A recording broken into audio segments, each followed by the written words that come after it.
Hello, everybody. It is Sunday night. The name of the show is Intuitive Inc., and I am Servet Hassan, and I am in trouble. I have a guest who I can't find, so we're going to give it a few minutes, and hopefully she will call in. The name of her book is The Heart of Wellness. She is Dr. Kavitha Chinnaiyan. She's a cardiologist. So, needless to say, she doesn't realize she's giving me a heart attack right now. But, other than that, we can move forward. Normally I have backup numbers for everybody, but there's no backup number for her that someone's answering. So that doesn't help me if I have a backup number and there's nobody there. Anyway. Let's get my heart pumping again, and we'll wait and see if anybody is there a cardiologist out there that can call in and anyway help me with my heart. No, she's written a book called The Heart of Wellness: Bridging Western and Eastern Medicine to Transform Your Relationship with Habits, Lifestyle, and Health. I'm hoping that somewhere in her brain she remembers that she's supposed to be on this radio show live right now with me. I know how that is. I think she is. I'll just go ahead and introduce her, like pretend like she's going to call, and hopefully she will. And if she doesn't, well, then we will just take calls from the people listening out there if there is anyone. And if not, then we will just call it a day and try this again some other time. I really honestly hope she just remembers and calls in, because she is calling from the East Coast, I believe. She is, yes, she's a cardiologist at Beaumont Health System and an associate professor of medicine at Oakland University William Beaumont School of Medicine. So, I mean, she is pretty much, I've got her down as being in Michigan. So, yes, because she's also an advanced imaging specialist and director of advanced cardiac imaging education at Beaumont Hospital, and that's in Royal Oak, Michigan. So, maybe there's a little bit of trouble with the time. I've tried the number. I've tried her publicist. I've tried everything I can, and we haven't got a response. So I'm hoping that she finds the number and will find me, and we can go from there. It's a really good book, actually, so I'm going to just start with that. And say that it isn't really, I mean, you could I read the book. You could read it and it could help you, yeah.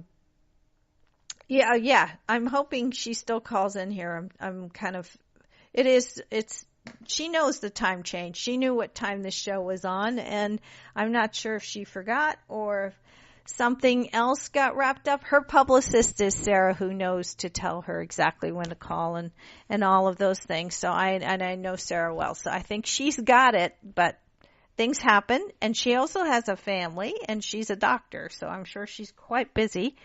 But we will hope she still calls in. And as I was going to say, you could read this book and hope it helps you with your heart conditions or any kind of things to do with your heart, because as I found out in this book, more women die of heart disease than men, and it's half of all adults, which I didn't know either. 1 out of every 2 of us have chronic conditions of some sort or another.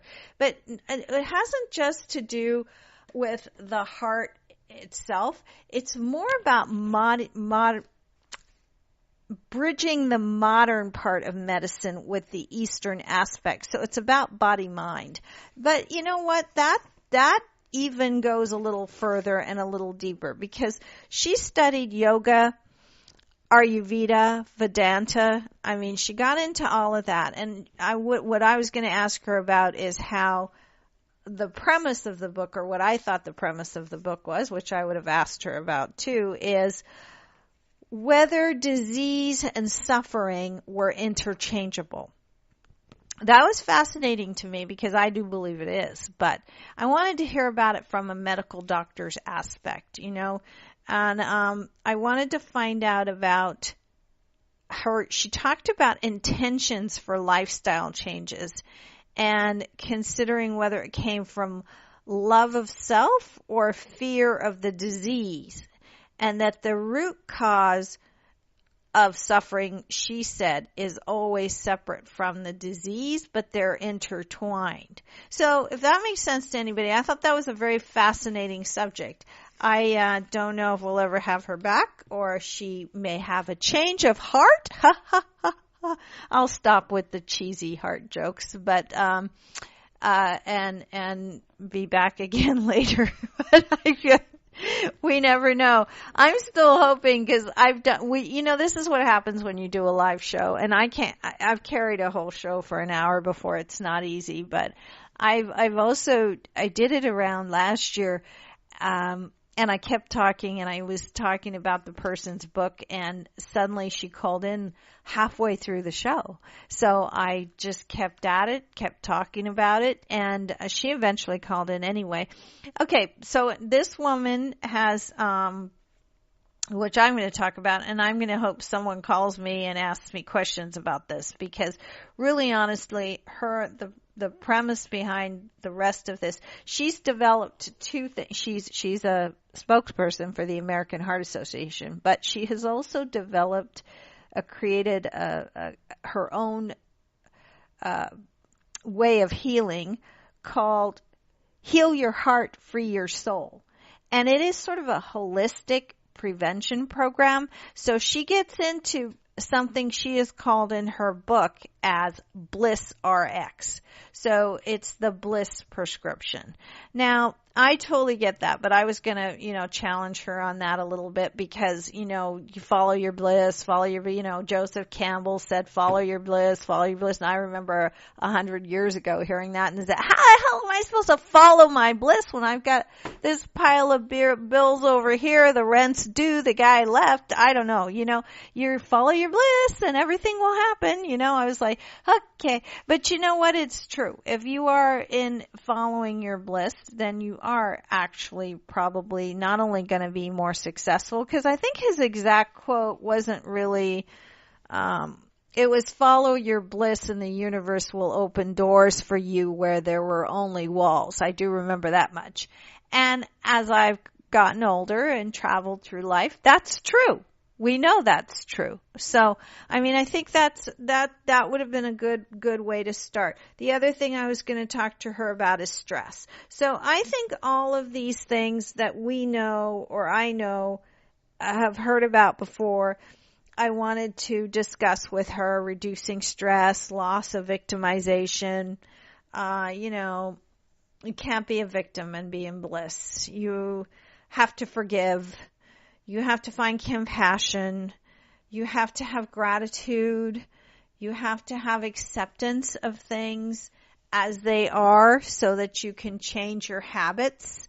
That's a big part of her book too, is about habits that we form that we have to that we are triggered to do almost, and that we can't get out of that. And then we kind of fall into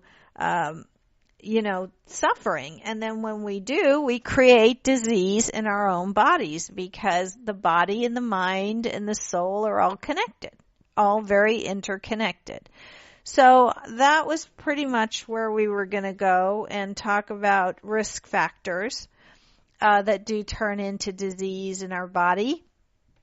I read the book, so I know what she says about it. I can't talk for her.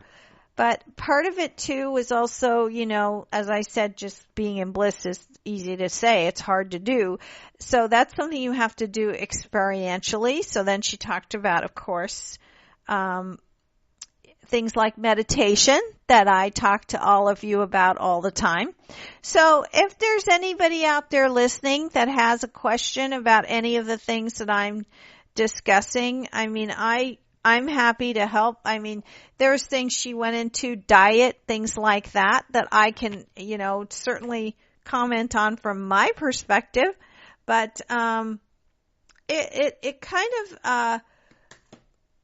I could give you that from my own point of view, and having read the book, maybe some of the comments she made on it, but I can't sit and wade through the book and talk for her. Again, it was Kavitha Chinnaiyan, who was supposed to be on MD, doctor, and she wrote a book called The Heart of Wellness. She's a medical doctor, so she's definitely taken the aspects of the American, the medical aspect of disease, especially heart disease, but all disease really in the end, and then kind of commingled it with Eastern philosophy, Eastern medicine, which is then, of course, getting into our inner dissatisfaction and finding our own peace, our own inner peace.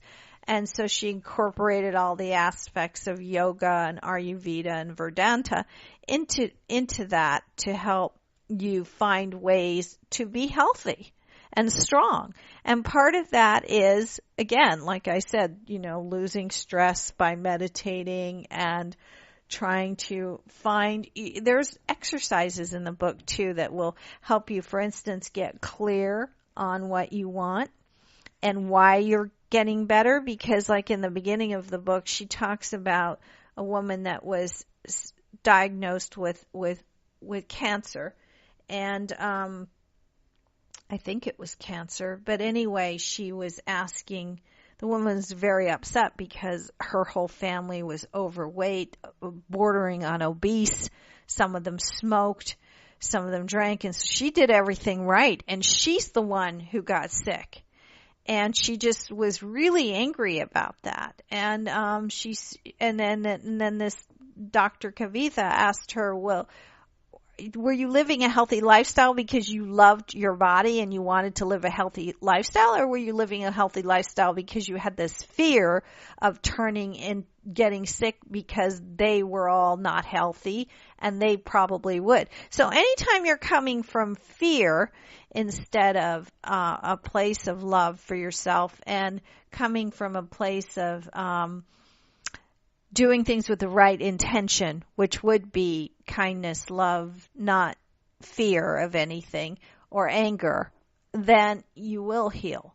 So, or you won't get sick too, because that's what created disease in your body, is basically fear and anger and all of those things. So it's an interesting aspect of looking at it. Like I said, it's medical, but at the same time, it's kind of the whole body-mind connection. So it gets into that as well. So, if there's anybody out there that has a question for me, especially about meditation and bringing down your stress level, I'd love to hear from you. It's 949-313-8880. Maybe somewhere along the line she's gotten a message from the universe that says, hey, let's put dinner aside and call Servette. I don't think so, huh? All right. Well, if anybody's out there that wants to call in, please do. And we'll take some questions. If not, we're already 15 minutes into the show. Oh, I have a call. Maybe it's her. We'll see. Hello? Hello? Hello? Hello? Hi. This is Kavitha Chinnaiyan.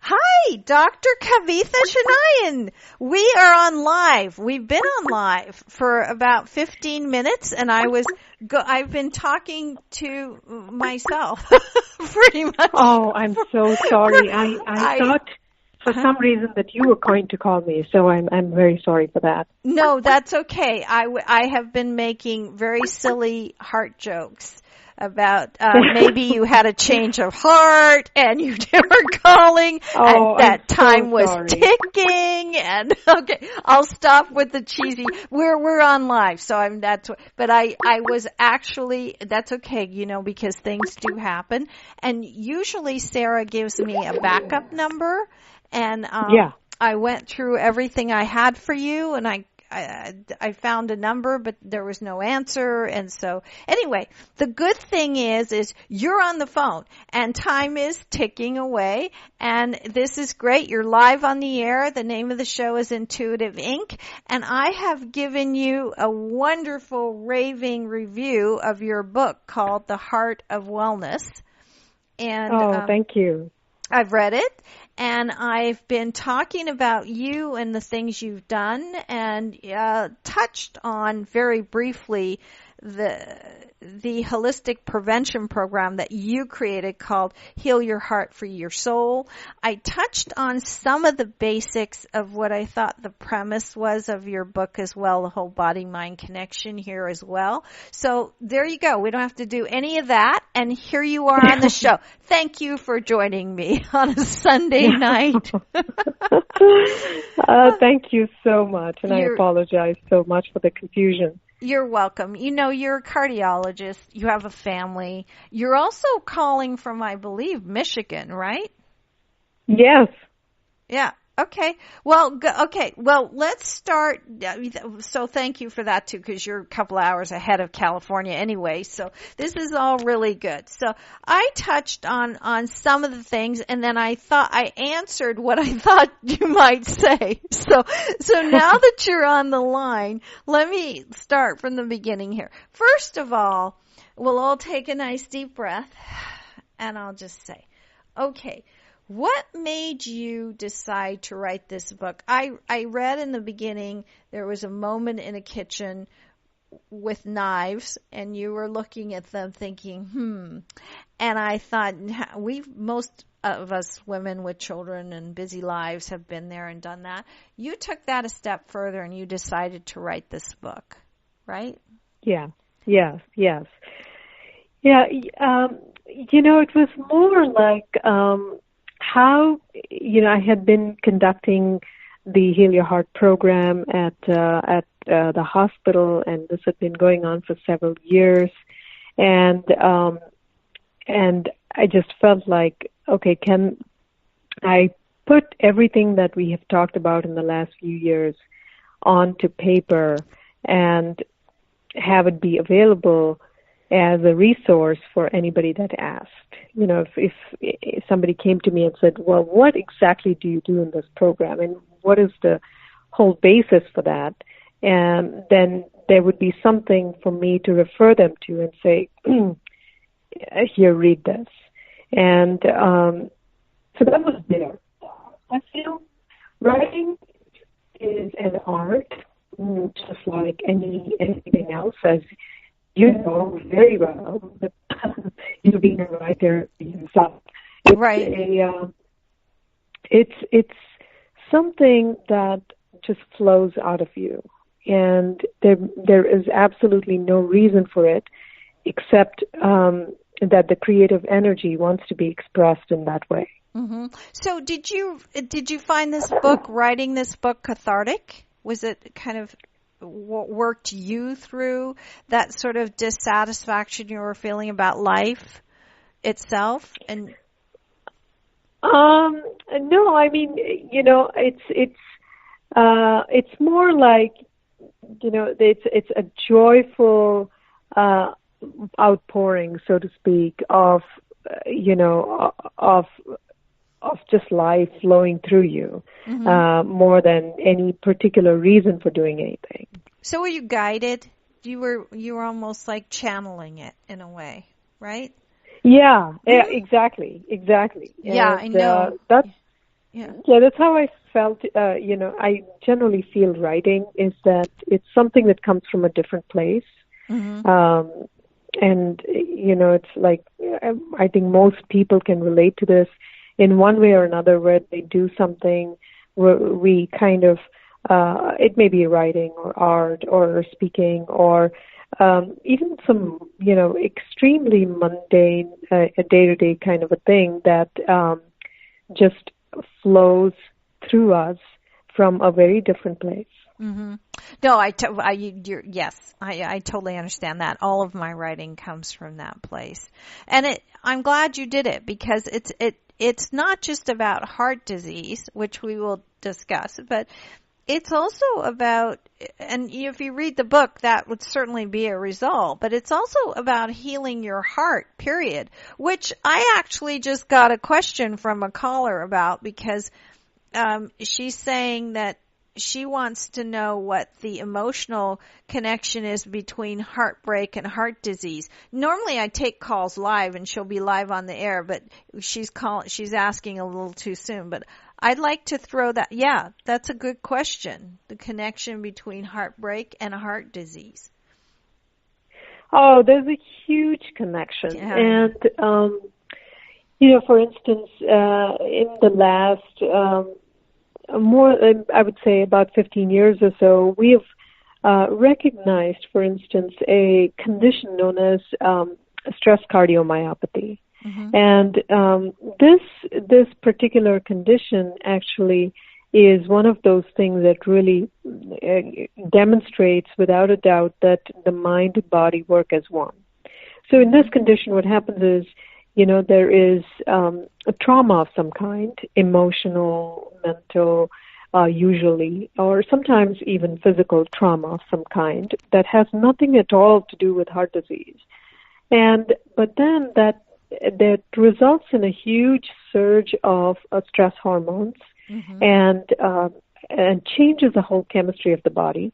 And suddenly, these people start experiencing chest discomfort or pain or exactly like a heart attack. And so they come to the hospital and, we think that this looks like a heart attack because the EKG looks like that. The blood work starts to look like a heart attack. And then when we take them, to the cath lab and do an angiogram, there is no blockage. Mm. But then the heart has become weak suddenly. And continues to be weak for several days or weeks or months, and then slowly starts returning to normal. So, and sometimes it doesn't in some people. So this condition that has been studied more and more, in the last few years, shows us without a doubt that there is a significant link between, the emotions and the mind and how we think and how we feel and what is going on with us and what happens to the heart. Right. And the reason I brought up her question is because one of the premises, I believe, of your book, and please correct me if I'm wrong, is that disease and suffering are interchangeable. Exactly. Right. Yes. Yeah. Mm-hmm. Suffering is always optional. Mm-hmm. Right. But it's interchangeable. So if disease itself, I was really stunned by some of the statistics that you referred to that more women have heart disease than men, and that half of all adults have one or more chronic health condition. I was shocked by that, but I'm sure it's true, and I'm sure it's mostly because of our society, because of the stress and the strain, just life that we're in here. Yeah, and that, the thing is, it seems shocking when we actually read about it, but then I think part of the issue is if we look around us, everybody is living in a certain way with a certain degree of stress, and we think this is normal. Mm-hmm. Like when people come to me as patients and I say, well, tell me what's going on in your life. Are you really stressed? Oh, nothing more than the ordinary. And I always ask, so who determines what is ordinary or normal amount of stress? Mm-hmm. Right? I mean, how do we define this normal stress levels, for instance? And so we just take this to be normal, and, somebody having high blood pressure or having diabetes or any other condition, we just take it in stride and say, well, yeah, it just happens. It just happens. But we don't really pause to think that it need not happen. Right. Right. One of the things I really liked about your book was that you have exercises, which most people wouldn't include, most doctors wouldn't include. But you actually have exercises that one of the ones I talked about before you came on the line was, I mentioned about the woman who was sick and she was really upset because her whole family was obese and they smoked, and she, who was really healthy, is the one that got sick. And one of the things you asked her is, what's your intention of having a healthy lifestyle? Is it because you have a fear of illness, or, which makes a big difference. And then you did an exercise in the book called clarifying your intention. So I think it's really important to find out what it is, why you're doing what you're doing. Yes. Yeah, absolutely. And that's important because, if we come from we always, whatever the place is that we take, the stance that we take when we make a decision, or that is going to, or the stance from where we look at something is going to determine the outcome. Because if our stance is of fear, of saying, I don't want that because of whatever, then, a lot of times we kind of are so engaged with that we just end up with that disease or with that situation because we are focusing so much on not wanting it. And, because it comes from a place of fear and anxiety and so on. But if we come from a place of relaxed acceptance and say, well, I really love my body, and it is my love for my body and for myself that makes me, make these choices on a moment-to-moment basis. See, that's a very different stance than saying, I'm going to exercise because I don't want to get disease, versus I'm going to exercise because I love it. I love how I feel thereafter. So it's a subtle thing, but, it makes a huge difference. Right. And you know what that does too? It reduces the stress of, I need to exercise. I have to exercise. I've got to get out there. I got to do this. I got to eat well. I got to, and when you just relax into it, it's de-stressing, it's the opposite of that. And I totally agree, because I think what you focus on, you will create. So yes, that's just, exactly. So then you actually studied yoga, Ayurveda, Vedanta, all of these aspects, is because you wanted to find out more about the body-mind connection, not just, are they sick, how do I cure them, right? Well, those are things that, that I became interested in really in my own journey.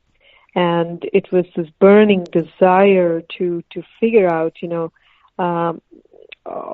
which is what really drives me,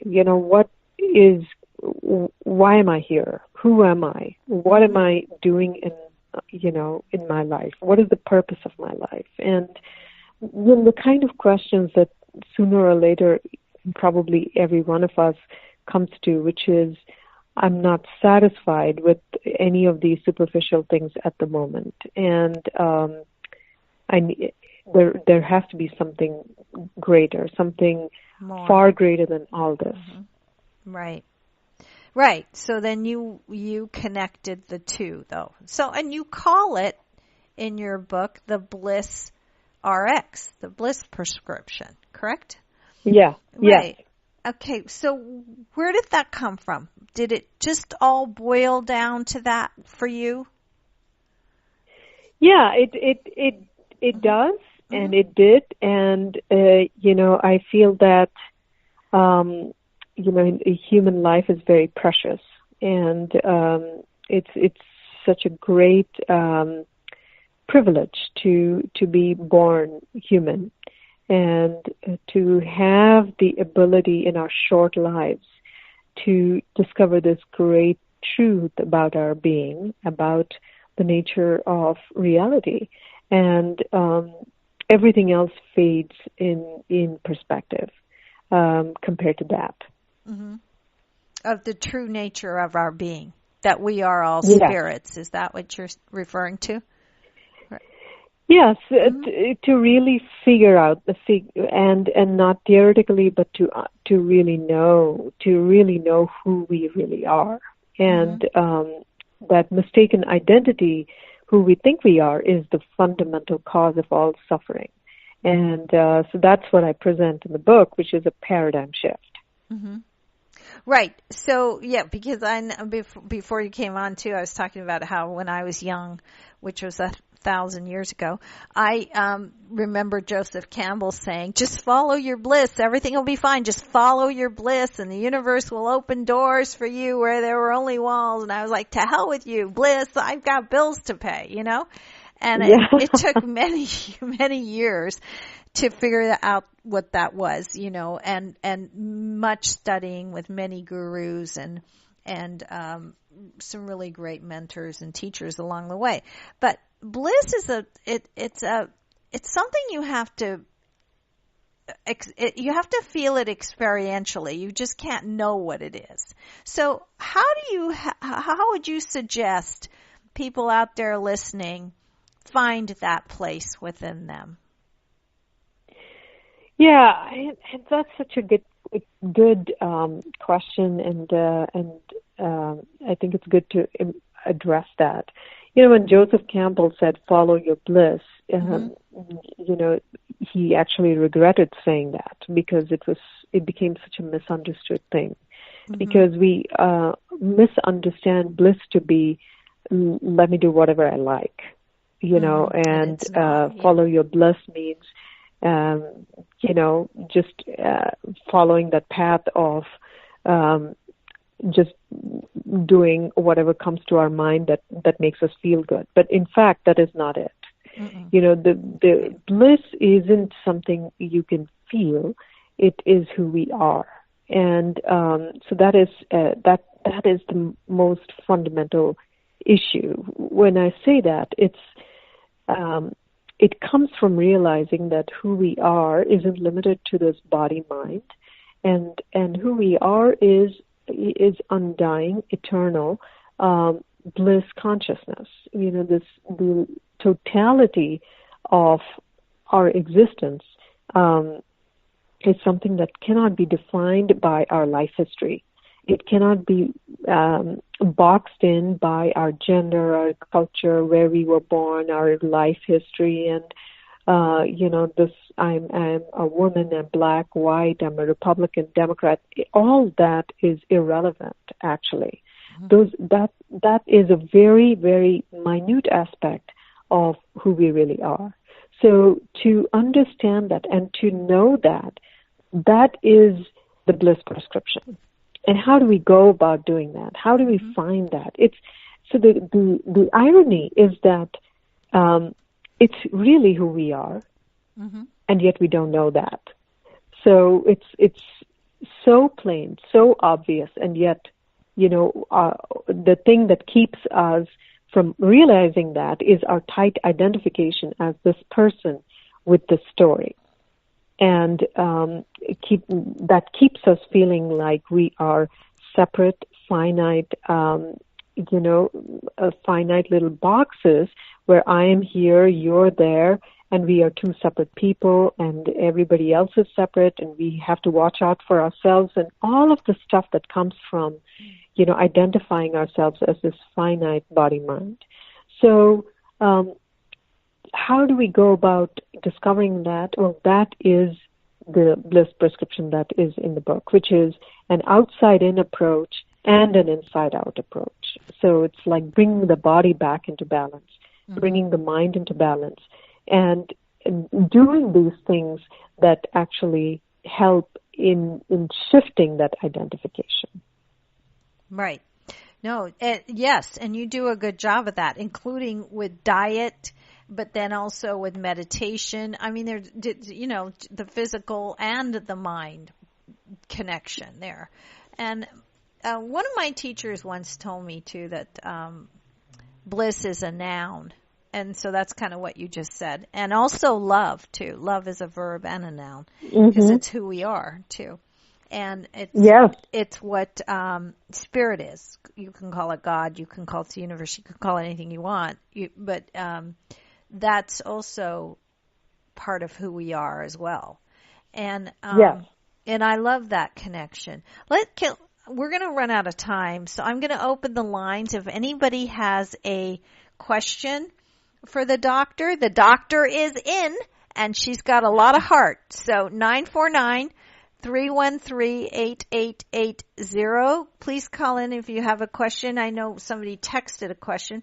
And the second part of that question that she texted in about does heartbreak cause heart disease was, if you do have heart disease, should you meditate longer? Which, of course, I know the answer to this, but I'm going to let you answer that, because meditation is so important. I encourage everyone to do it. And people that know me know that 5 minutes of meditation every day will change your life. And I'd rather somebody do that than nothing at all, because it's so important. But can you talk about meditation a little? Because I know if you meditate longer, your heartache won't go away. But if you could address that. Yeah, sure. So, the meditation that I prescribe and I recommend is not something that works in that temporal way, where you meditate less and or you meditate more because you have heart disease. No, it isn't. It doesn't work like that. But what really works with that practice is consistency. So it doesn't matter whether you meditate for, the minimum I recommend is 20 minutes twice a day. But more than that is not going to give you any more results. Right. But 20 minutes twice a day over months and years, that's what's going to give the result. It's not like 20 minutes today, nothing tomorrow, 5 minutes another day, and 60 minutes on the weekend. It doesn't work like that. Right. So, it's more about consistency and commitment over the long term, rather than how much time duration we need to spend. In fact, more than 20 minutes is something that isn't recommended until, one is actually established in, an advanced meditator, because it can have certain effects that we may not be ready to face early on in our meditation practice. So I don't recommend that anybody do more than 20 minutes, whether you have heart disease or not, but do that much every single day. Right. I absolutely agree with that.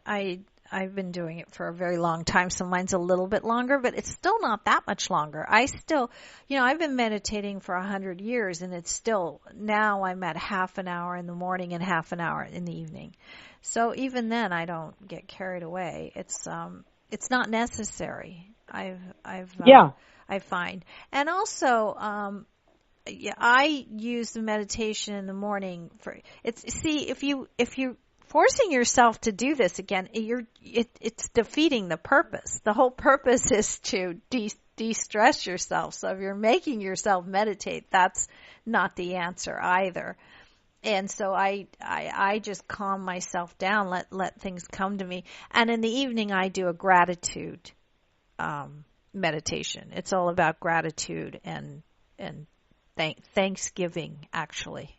So I think it's really... Yeah, that's very beautiful. And it's so funny, because just this morning, I was just sitting down for meditation and thinking, it's very interesting to watch my own process over years of meditation, is that it's almost like a habitual thing. So it's not even something that you think about. It's like saying, well, I'm going to be really stressed about brushing my teeth this morning.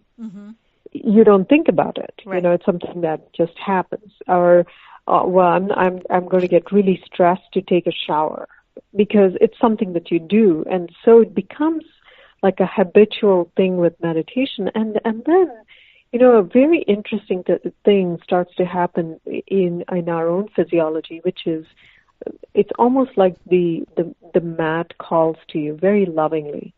To come and rest, because it's essentially a very deep rest is what happens in meditation.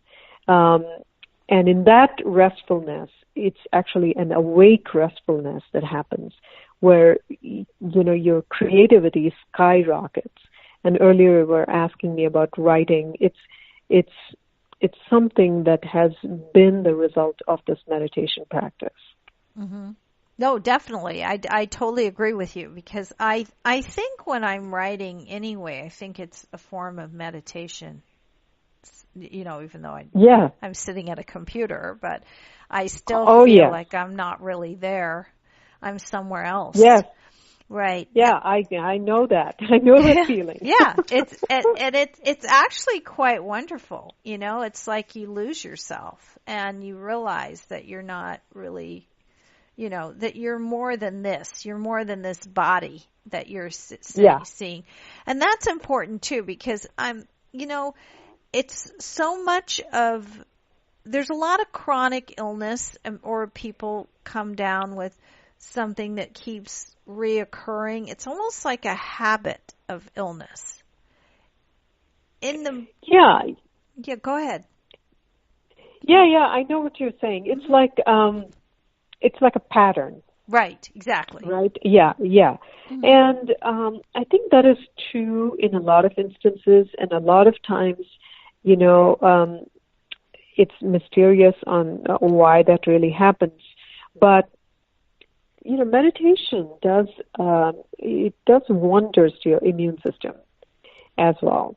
And that's not to say that meditators never get sick, but it really works on this inside-out plane that I was talking about earlier, which is, it's like a deep house cleaning. Mm-hmm. And the effects of meditation like this, 20 minutes twice a day, I have to say, it really also depends on the technique, because a lot of people think different things about meditation.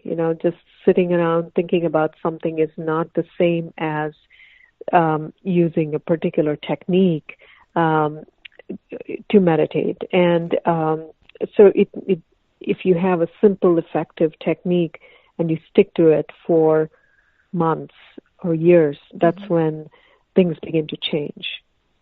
Right. It's like anything else. It's like exercising, because you can exercise for a couple of days. You're not going to see results. It's a consistency of going to the gym, every 3 times a week or 4 times, over a period of time where you're working out, then you finally see your body get healthier. It's the same thing. Yes.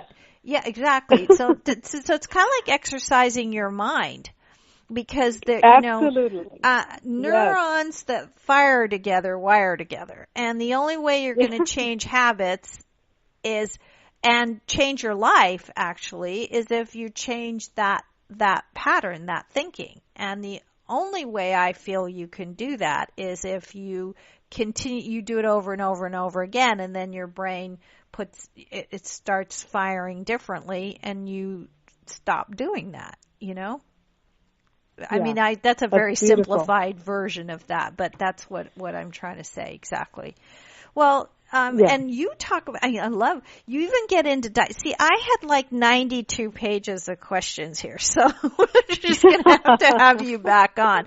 But I mean, you even talked about it in diet and everything in a different way than I've seen in other books. You even have like spices that you refer to and things like that. It's a bliss spice mix that I wrote down.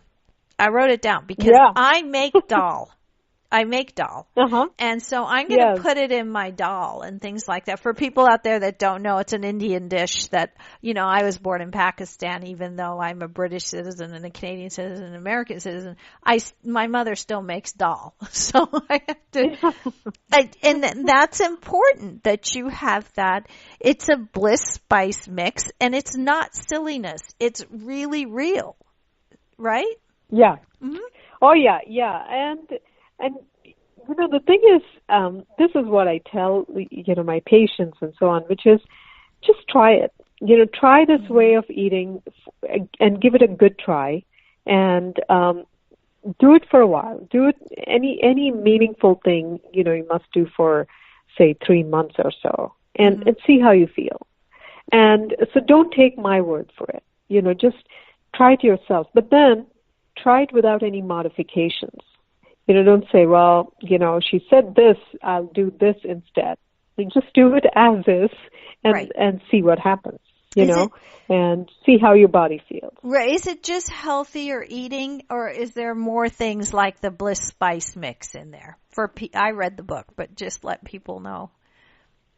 Oh, there are a lot of things. And, those are just some examples of a few recipes that I have in the book, but actually it is the underlying principle of eating a certain way.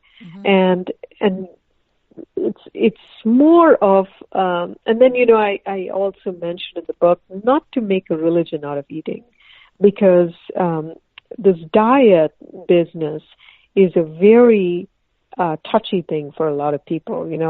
People are on this diet or on that diet, and then that diet takes over your life, and then takes over the life of everybody that is around you, because now you are the one that's dieting. So you take that identity on, and that itself is a source of stress. Right. If you're constantly worried about what you should be eating, what you shouldn't be eating, that's a source of stress, right? Exactly. And yeah, exactly. So yeah, and so I always recommend, don't make a religion out of it. It should be something it's intuitive after a while. It's like, when I eat this, I don't feel well, so let me not eat that. And we can't know that unless we are in touch, with what's going on within ourselves. Exactly. Every time I have gone on a diet years and years ago, I would put on weight.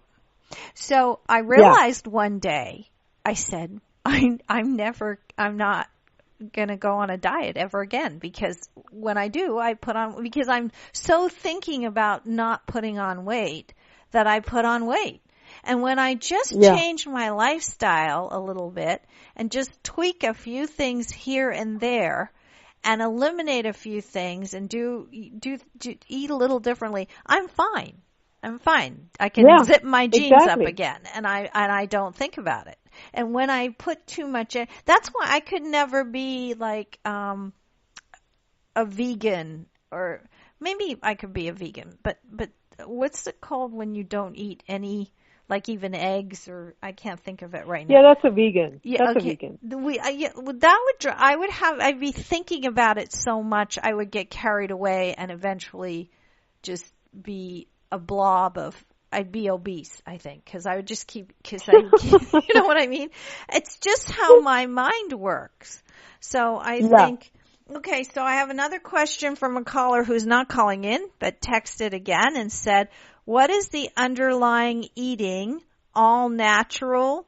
How can you eat appropriately or well healthy when you're used to eating not healthy? Okay. And it's Catherine in Arizona. There you go. Okay. Just so I understand the question, how do we go from eating not healthy to healthy?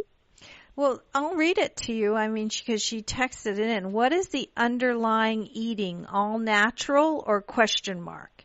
How can you eat appropriately or well, healthy, when you're used to eating not healthily?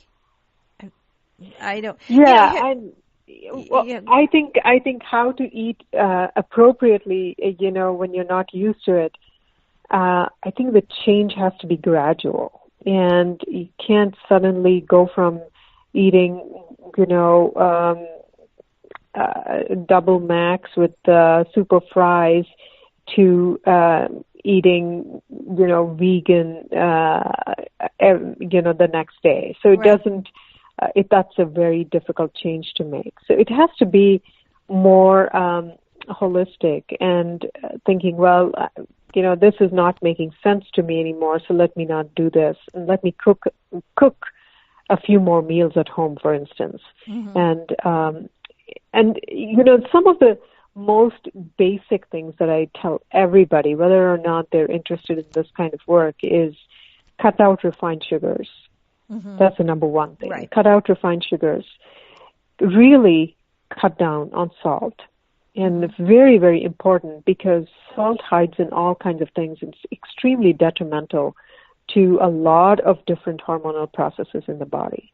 So cut down on salt drastically. Mm-hmm. And that hides in, all kinds of packaged foods and so on. Mm-hmm. The third thing is avoid processed foods, especially processed meats and so on, which are extremely inflammatory.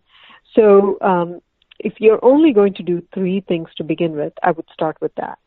Right. And, yeah. Yeah, that was a great answer, I got to tell you, for that question, because that was a little confusing. But I kind of think that what she was trying to say is how do you go from A to Z, and you answered that brilliantly. So, yeah, what about carbs? Yeah, I think carbs are an issue for those that are eating too much of it. And if more than 1/3 of our caloric intake is coming from carbs, then that's something that we need to think about. So in general, we do need carbs. So I'm not, the recommended diet for me is the Ayurvedic one because it's really personalized to the person. Mm-hmm. And one person may need more carbs in their diet than another person. So it's not like a one-size-fits-all kind of a thing. But in general, we just need to not overdo with the carbs and really balance that out with a lot of fresh vegetables and fruit. Right. Great answer. No, truly, because like I said, every time I go on a diet, I'd put on weight years ago. Now I'm just intuitive about my body, so I know I have to have carbs. And so I have them in the morning, and I don't have much. Yeah. And then I don't have them again all day. So I'm, if I have oatmeal in the morning, I know, okay, that's good. I'm done. And then the rest is just fruits and vegetables and other protein and things like that. So I think getting in touch with how your body because I would be dizzy if I don't, so I kind of know that I know, and if I have too much sugar, I'm really dizzy.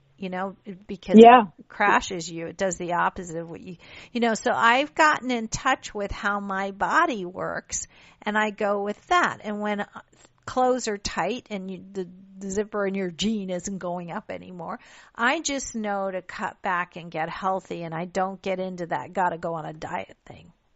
It's just, that makes it so much easier, I think, than very being much so, aware. Very much so. And right? And what I recommend is go by how you feel. And how should you feel? That's the important question. So how should you feel? You should feel light in the body and buoyant and vibrant in the mind. If you're not feeling that way, then something has to change. Mm-hmm. Because, our diets really have a huge effect on how we feel. So the body should be light without, feeling like you're carrying around a ton of bricks. Mm-hmm. And that has nothing to do with the weight you're carrying. A lot of people who are overweight feel light, and that's the way you should be feeling. Mm-hmm. And they feel healthy too. They feel healthy too. So yeah, exactly. So it isn't like one of those things where you have to lose a certain amount of weight in order to feel light. Actually, this lightness is a very subjective thing. So, and you should feel vibrant, alert and vibrant and sweet and kind of curious about things in the mind. If you're sluggish and don't really have an interest in life, then again, that is a reflection of the diet as well. Right. This has been I'm so glad you called.